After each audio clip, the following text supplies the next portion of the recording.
we're going.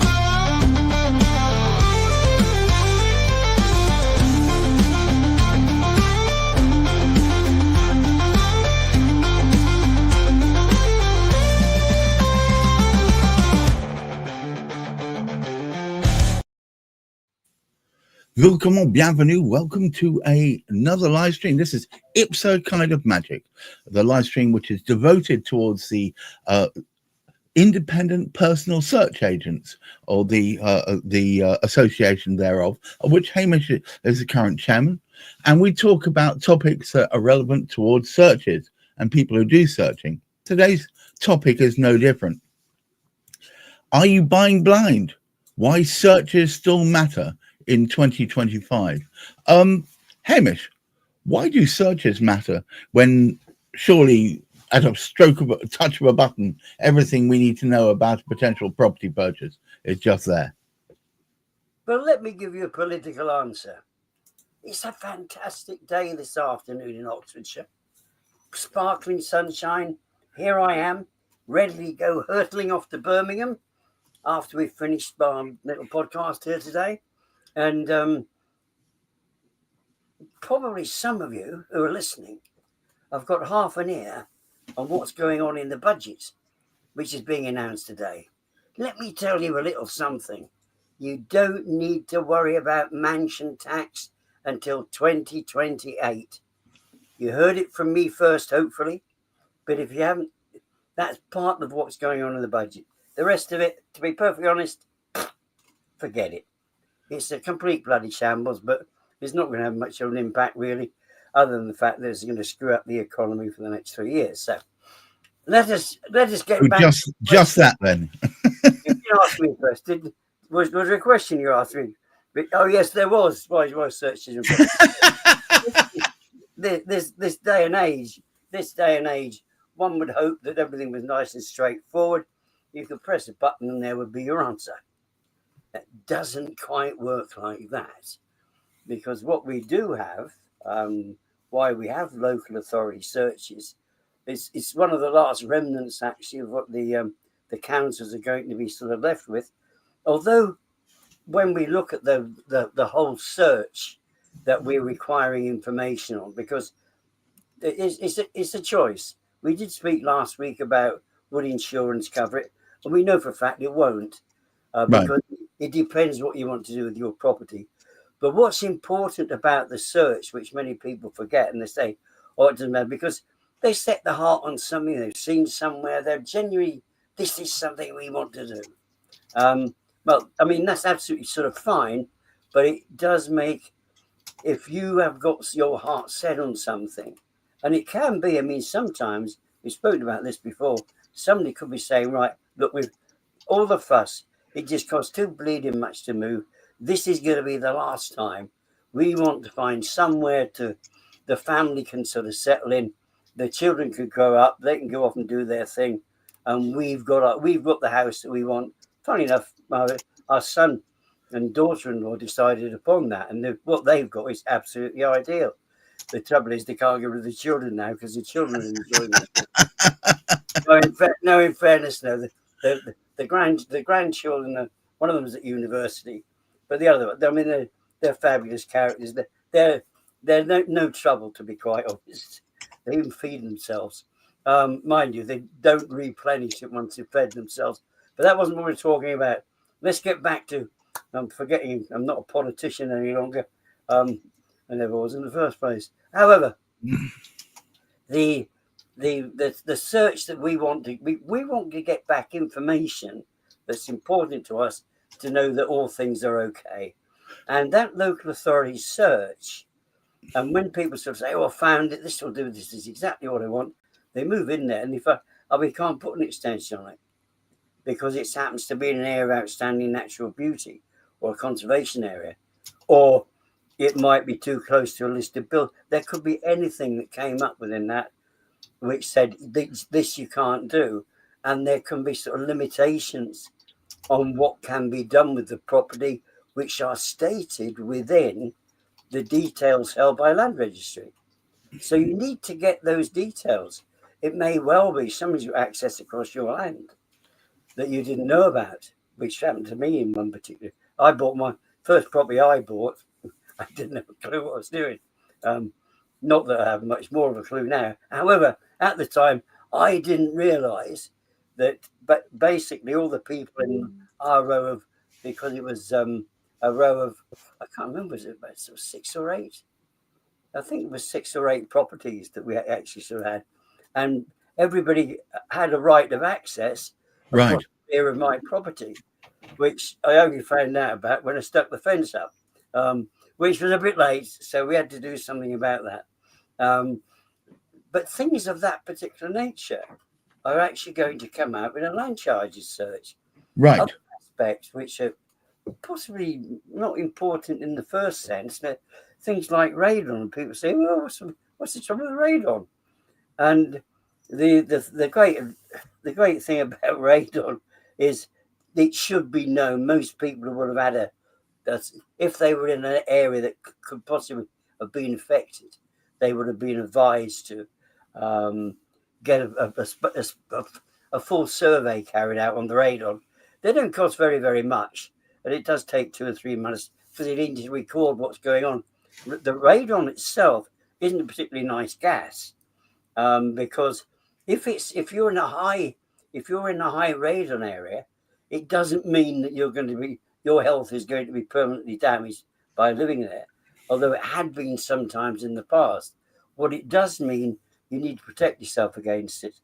And what you do need is, if you get a layer of the appropriate material, any new properties, very often, if it looks as though it could be the case, they'll put a layer of a particular type of plastic, a particular type of material. Right. So you can actually do something about it. But of course, without having had the search and find this information out, of course, you are putting yourself in a risk of having a property which is vastly less than its actual value, because it hasn't been treated first. Yes? Well, I mean, it's twofold, really. Very often that will not be the case, because it will have been taken into consideration when it was put up for sale, because the seller will reveal certain pieces of information. But it doesn't, within the question, it doesn't ask about radon. And it's sort of something it's not exactly, nobody sits around all day thinking about, there's radon on my, they wouldn't, the seller wouldn't necessarily reveal that. It wouldn't be one of those things that was a matter that was necessarily asked for, although it is material to the property, as many other aspects are. Forgive me, I just want to say thank you, and lovely to see all the newcomers who have been watching our video. I see you there on YouTube. Thank you so much for that. We talk about property matters. In fact, I'm going to quickly do a quick shout out for some of the other shows. On Tuesdays at 1 p.m. GMT, we have Property Matters, which talk specifically about issues that affect both construction and anything to do with existing properties. And we've been talking about all sorts of topics. And today we talk about IPSA, which is Independent Personal Search Agents, which are people who actually do searches when you're buying a house to make sure you're actually getting a house that's what you think it should be. Also helps further down the line if you wanted to change it or extend it or do anything else. Getting ahead of myself. On Thursdays, we have Property Quorum at 10 o'clock a.m., where we have a group of experts talking about various topics going on within the property industry, particularly useful if you are people who are buying or selling properties or in the property game in some way. You may find that very intriguing. We talk about all sorts of topics there. And on Friday, one of our best known shows is Cladding Matters, been spoken about in both the upper and lower houses of Parliament, and even across in Australia. It has a big following, and that's all to do with post-Grenfell cladding or what is being done about it, remediation. We often have a gentleman called Steve on there who is at the moment himself trying to get that remediated within a property. He is in a flat within hundreds of others in Royal Artillery Quays in London. But sorry to interrupt you, Hamish. I just saw a whole bunch of people and I thought maybe they'd like to know what it is we do and why we do it. And it's all about education. I should also say it's a IPSA week or IPSA week, if you Hooray. like, because tomorrow we actually hold the annual general meeting for IPSA, which obviously IPSA members are invited. Sorry you can't all attend that. But prior to that meeting at 10 o'clock tomorrow, as Gareth explained, we have property quorum.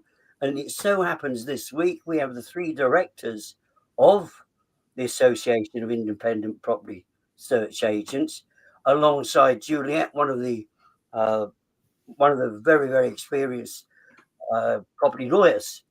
Yes. We will be discussing the matter of collaboration, which is seriously important within the housing. If you're involved with housing in any way at all, if you want to buy, if you want to sell, if you want to actually invest, all of these things, you need to speak to the right people. And Juliet is certainly one of those people from the legal perspective. Either way, whichever way you were looking at it from a legal perspective, even because she does a lot of work with lenders as well. So there's a lot of information you could actually get just from tomorrow's property quorum. I would absolutely recommend it. If you can find a time at 10 o'clock tomorrow, and watch out for Property Quorum. We're out on LinkedIn. We're out on a special channel called Spilling the Proper Tea on Zoom. It's on Zoom, sorry, on YouTube. But also we go out on Facebook elsewhere as well. And our focus is trying to provide you with talking points and ideas so you can take it away and muse over it yourself. We value people feeding back to us and talking about this similar topics and putting their own spin on it. But today is about IPSA. It's IPSA week. It's all about searches, search agents, and the integrity of such things. So to go back to the core topic, Hamish, I would have thought now in my own mind, actually, I know I was being facetious at the beginning, but in my own mind, searches are more relevant now than they used to be. Because if the default searches you get out there can often swamp you with lots of information, and what you need is better refine it so you get the real information that you actually need to help you on your way. Very valid point. And this is why particularly we are and Gareth normally explains this as well, but for those of you who've been here for the first time, what IPSA represents is a number of people, search agents from throughout England and Wales, who carry out the local work, investigating the information that the local authorities hold, also balanced alongside the local knowledge which they have, because they all know the area for which they're providing information, which is a great attribute for, if you like, the quality of the service that we actually provide, because it's as much a service as anything else, because we know the people in the council, and particularly the team that I work with, because it's a very much a collaborative sort of operation, whereby I don't know what the heck is going on with Newcastle. So one of the directors, funny enough, who's speaking tomorrow, I get in touch with Michelle's company, Property Search Northeast, because here I am in Oxfordshire, Property Search Northeast, and they've been working with the local councils up there. So if it's Newcastle, anywhere in that particular sort of region, because they've been working there for 20 years, the chances are they know much more about the area than do the land charges officers, who sometimes will leave after sort of 2 or 3 years, could be 5, but very unlikely they're still there. But the beauty of it is Michelle and her team know their way through the records. They know how to obtain all of that information which is required to sort of come together. And this is one of the great things. It's sort of, because the fact that we local people are working with it. I mean, for example, what's going on in Oxford at the moment, Oxford City has become one of these 15-minute cities. So there's a lot of road traffic. The traffic flow has been changed significantly. And you'd like to know, if you live in a house, whether that particular road that you live in has been blocked up in the middle of it Right. to prevent traffic from flowing freely through it, because it's considered more important that pedestrians can get somewhere within 15 minutes rather than the traffic that they actually use to actually probably cover most of their journeys anyway. But something of that particular nature, again, very, very simple. Railways. Is there going to be a railway? Is it going to impact on you? What's actually happening locally here? We've got the wondrous thing. Within 15 miles of Bicester, we have two aspects going on. We've got the high-speed train whizzing in one direction, and then, of course, to cut it up in the opposite direction, we've got the east-north sort of route, which is going from Oxford to Cambridge. Now, where the heck does that route go? Who does that impact upon? And the local search that you get from the council will give you the information. Is that going to impact on your property? Is it going to be of use to you, the fact that you have a station locally? And basically, it's going to be great because it will mean we can leap on the train here in Bicester, straight up to Milton Keynes. We can do the same to Birmingham and London at the moment, which is really neat. The high-speed train just goes whizzing past. Well, we can't wave from it because it's 10 miles down the road, but we can't catch that. But it does screw up the countryside, as everything. Right. And these are the considerations, you see. If you don't do those searches, and if you aren't working with an organization like IPSA who will refine those searches so you actually have the information. I often liken it to John Lewis. John Lewis is a retail shop, but more than that, they pride themselves on stocking and testing products and services, only stocking what they believe to be the best of breed. In the same way, Hamish and his organization, or the organization to which Hamish is a chairman, have people up and down the country, and they are specialists in their area. They will take, if you ask them to do a search, they'll take the data they accrue, they'll research it through and provide you what they believe is the right information that you need to be able to make decisions. And that means instead of being flooded with everything, you get the focused, refined search based on it. That if you just go to any old Tom, Dick or Harriet solicitor out there and ask them to do searches, they will. Well, they'll get a bit of everything, and leave it down to you to work your way through it. And that can be quite a trial. Whereas IPSA, who work on a cooperative system, they whoever is the most relevant to a particular area is the one who gets that work. So if someone rang up Hamish and said, I need you to do some work for me in Scotland, he'd say, or rather than Scotland, north of England, he'd say, I'm not the right person for that. Let me put you onto them. That is the nature of the way IPSA work. And because of that, you're getting the very best search. It's not just the best search, but the most refined result. Hamish, would you care to take us home, please? Right, indeed. Well, I don't need to say much else because Gareth told us more or less everything about it. Now, sorry, of course, our IPSA members are fully aware of this. And of course, it's important aspects like this that we need to pass on to or remind our clients about. And every now and again, if we just drop them the hint of what we do and how important it is the work that we do, it will save them from falling into the trap of thinking somebody else that comes up and says, oh, I've got a better way of doing things. I've got to just press the buttons and you get the answer. Yes. And you won't necessarily, the chances are, particularly if you use a sort of corporate type of provider, or we actually call them factory, it's factory conveyancing.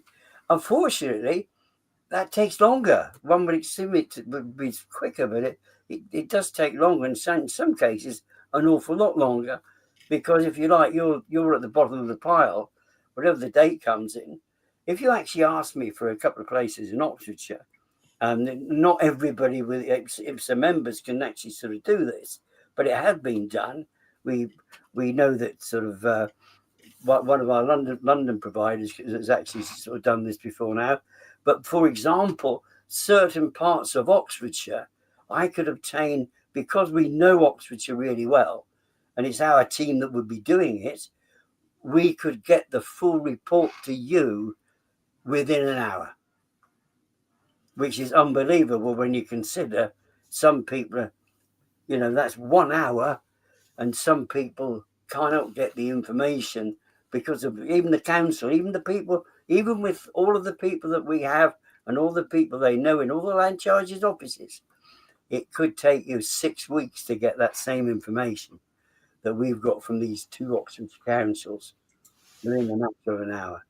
But we need the way through it, and we can actually, and it's quite funny. It was just interesting. One of the team today said to me, he just said, somebody's chasing these orders. We've told them it's going to take 3 weeks, that's the norm for this particular council. And she said they're chasing it already. They only ordered it 3 days ago, and they're chasing it already because it's important. Now, we will always, as soon as that information comes, away it goes to you. Unfortunately, a corporate type provider won't necessarily have the time to do that.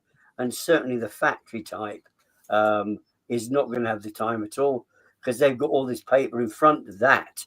Even when the information's in there, they will work through it on a timely basis rather than on when they get the information back. We act on when the information comes back to us. That's what makes it quicker. And we refine it, as Gareth very kindly explained.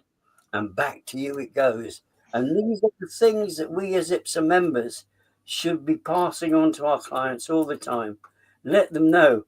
But we appreciate the work, that being able to work for them, but we are providing a service rather than a product.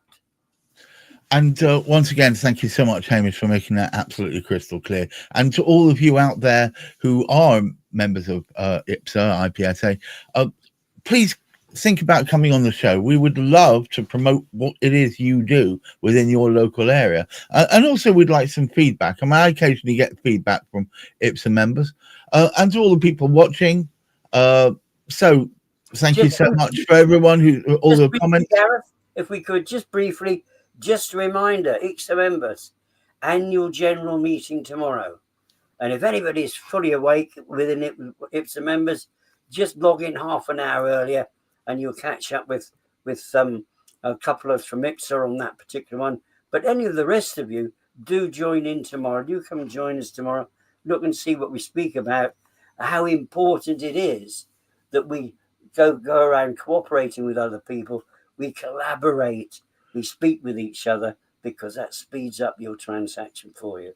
Absolutely. Thank you for everybody who's making comments. You've wandered onto a property show in the UK. I hope you've enjoyed it. Until next time, please keep your feet on the ground, keep reaching for the stars, and please try and look after your mental health.